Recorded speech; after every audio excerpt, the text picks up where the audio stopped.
అయింది కదా మొత్తం.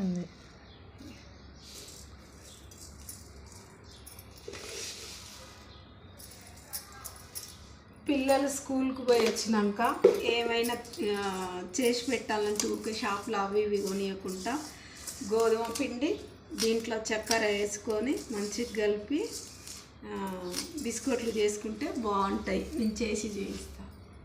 హాయ్ ఫ్రెండ్స్, ఇదిగో గోధుమ పిండితో బిస్కెట్లు చేస్తా అని చెప్పినా కదా, ఇక చేస్తాను చూడండి. గోధుమ పిండి చక్కెర కలుపుకొని పిల్లలకి షాప్కే పోకుండా మనం ఇంట్లో చేసుకోవచ్చు, బాగుంటాయి. ఇక నేనైతే చేస్తాను, చేసి పేపర్ మీద వేసుకున్నా. ఇట్లా చేసుకోండి ఫ్రెండ్స్, పిల్లలకైతే చాలా బాగుంటుంది.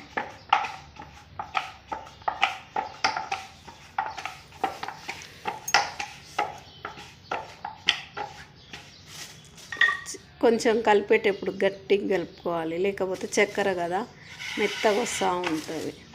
కాకుండా అట్లా కలుపుకోండి, బాగుంటుంది.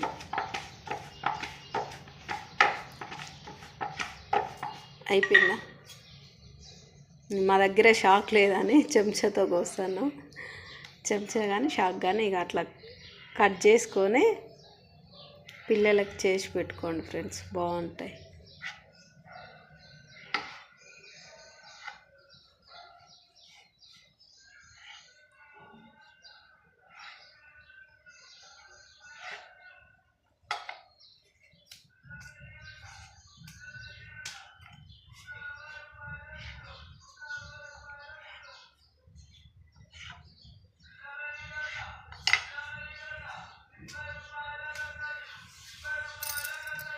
ఇంకా ఇట్లయితే కట్ చేస్తున్నాం మేము.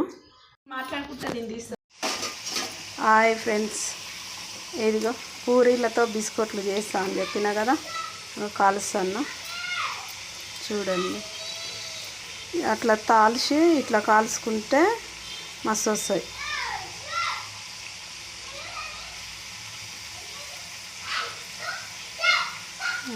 బాగున్నాయి. కొంచెం ఎర్రగా వేద్దామని కుంచుకోవాలి.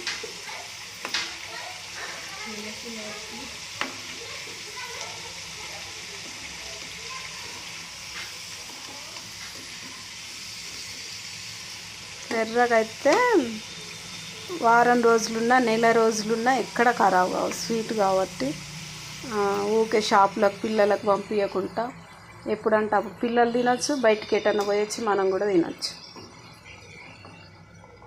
బాగుంటాయి. చూడండి ఫ్రెండ్స్,